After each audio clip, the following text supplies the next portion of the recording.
Hey guys, so I just got done on my lunch break reading The Crystal Shard, which is this book here. Got my Death Valley bookmark. Done with it now. This book was amazing. Is it going to change your life? No. Is it going to make you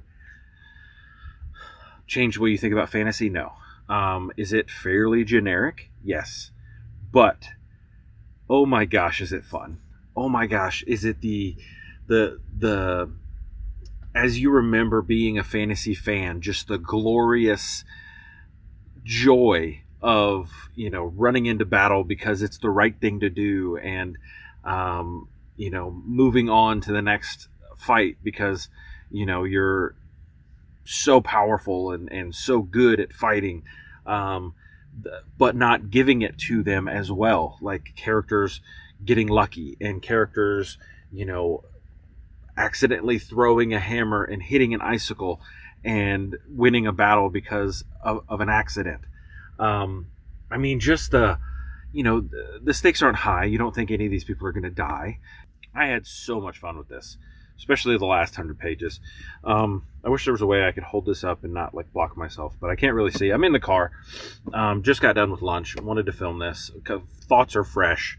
So let's do like a summary. We'll talk about it a little bit, and then I'll go kind of sort of spoilers in this one because I really want to talk about it.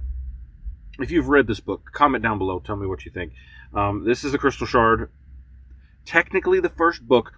All right, so this book is the first book that R.A. Salvatore wrote with Drizzt, right? Drizzt is the drow, dark elf, and he is living on the surface. You actually have, it's kind of written like the Star Wars. So you have a trilogy, right? And it's the middle trilogy. And then you have a prequel trilogy that came out second, which is him, kind of his learning story. And then you have a later trilogy. I think they're up to 12 books now or something like that. I'll look on Goodreads, and maybe through editing I'll put it down here so for an example. But Crystal Shard is the first Drizzt book, and it is split up in 3 books. You have the initial barbarian attack, and then you have the start of the war created by a wizard who obtains the Crystal Shard, really the main point of the story. So you have all the way up to the beginning of that, and then you have the final battle. I don't know much about R.A. Salvatore. This is the first book I've ever read by him, but it is... I don't know how many young women would enjoy this. This is classified as YA, but young men, this is a perfect fantasy book for young men. If you're looking for a story, like a lot of times when I try to recommend YA to young men, I'm like, man, I just go into adult fantasy. There's really not a whole lot of YA for young men, and this is YA for young men. It is how to be a better man, how to go by the morals that that you should follow, and follow them even when it feels like you shouldn't.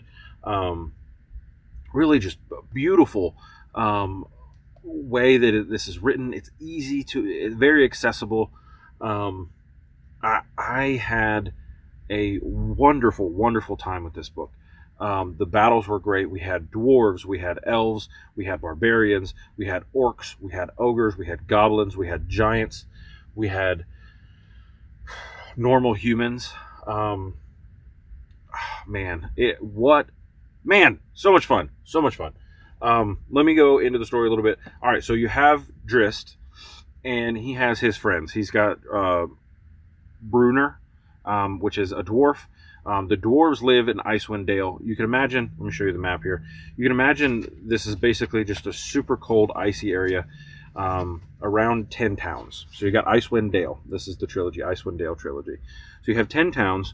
The main town is Bryn Shander, right? And they all go around all these lakes, if you can see them. You have these 3 lakes here, Loch Diminish, Loch Dunedin, and Red Waters, which Red Waters was renamed because of the battles on the lake. The blood ran the lake red. There's these Steelhead Trout, like this big thing on the front, and they're like super valuable. So these towns, they all catch trout, and then they come down to Bryn Shander. At Bryn Shander, they have wagon trains that come to Bryn Shander, and they take their stuff down. That's basically the economy of these towns. Well, the dwarves have their area in the mountains here. You've got Icewind Pass, and you got Kelvin's Cairn, which is like a mountain. It becomes important. And then much farther up is where the Crystal Shard has been residing for a long time. You kind of learn early on in the prologue that there's a demon that's been searching for this Crystal Shard for a long, long time. And so initially the barbarians want to take over 10 towns. And the barbarians come in, and that's kind of where we start the book. We learn that,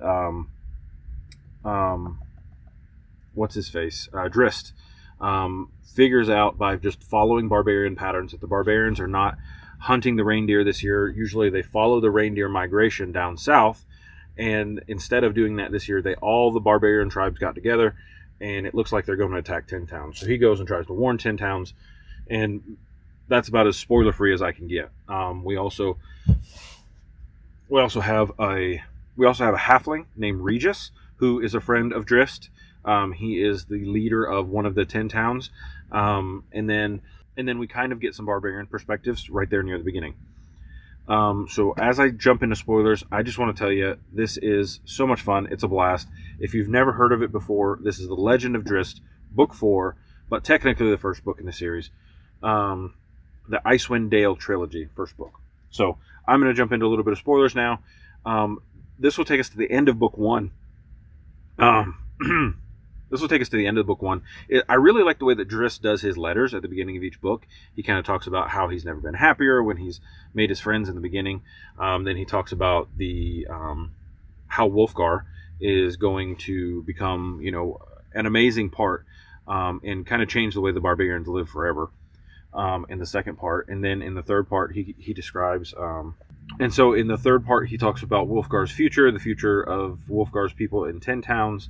And now that Wulfgar's been faced with the truth of the dwarves and how his mind has been changed on what normal humans and dwarves are all about, how that will change the way that the barbarians of Icewind Dale are forever. I thought, so when we have the big battle and Brunner saves Wulfgar's life, it's kind of alluded to that he was so smart, like the other king who dies. The other king of the barbarians, it's like a Nordic name. He kind of mentions that like he really could see how smart the standard bearer looked. And so when he gets knocked down by Brunner, he tries to kill Brunner by hitting him in the head, which you can't hit a dwarf in the head because dwarfs have hard heads. He takes him as his servant for 5 years, and he teaches him how to smith. He teaches him morals. And then he sends him in the last year of his training to train with Drizzt on how to fight. So he becomes gigantically strong, amazing fighter. Basically, Wulfgar becomes, like, through 5 years of training. Like, it didn't just happen overnight. I mean, for us, it kind of happens in a few pages. But it's actually the time to train a young man and teach a young man how to be a better man, how to be a man instead of a boy.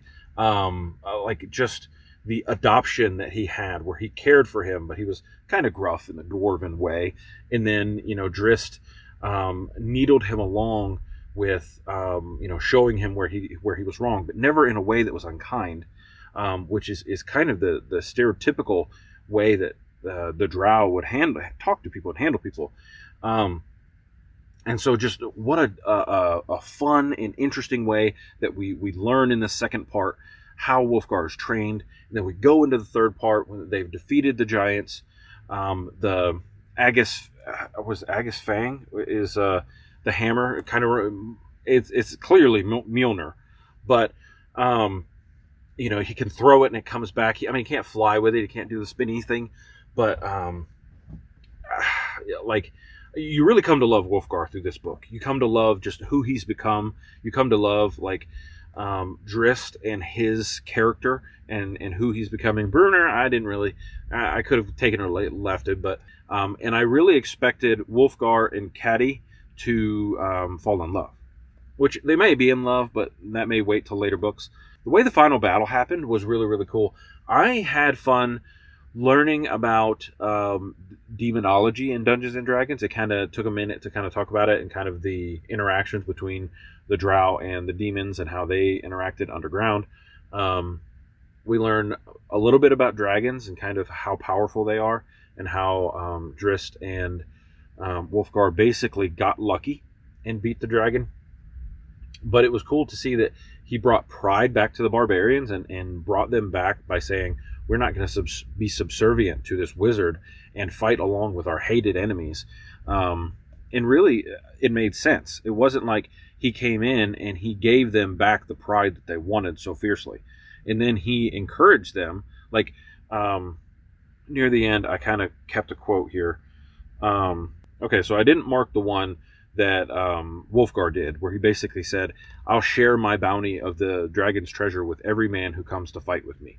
He didn't just say, we're going to change who we are. No, he enticed them with a bunch of money. He said, look, I understand you guys are barbarians. This is a bunch of money. Let's go fight these goblins and orcs and get them out of our way. It not only does it benefit us, it benefits these people. We can use our money to buy comfort. Well done. Really well done. Another one was Regis. He kept getting put in these situations where he had to step up. He was a coward. Like, really, really funny in the beginning where he like accidentally kills a barbarian and then lays down on the ground, covers himself with blood, and rolls the barbarian on top of him so he can get out of the battle. Like, he's such a coward, such a little thief. He uses every moment to his advantage, but when it comes down to it, he does the right thing. And this kind of talked about it here in the third part. Perhaps Cassius, one of the other leaders of the leader of Bryn Sander, the wizard believes that he is invincible. That much is certain, and that is his mistake, my friend. The meekest of animals will fight bravely when it is backed against a wall, for it has nothing left to lose. A poor man is more deadly than a rich man because he puts less value on his own life, and a man stranded homeless on the frozen steppes of the first winds of winter, already beginning to blow, is a formidable enemy indeed.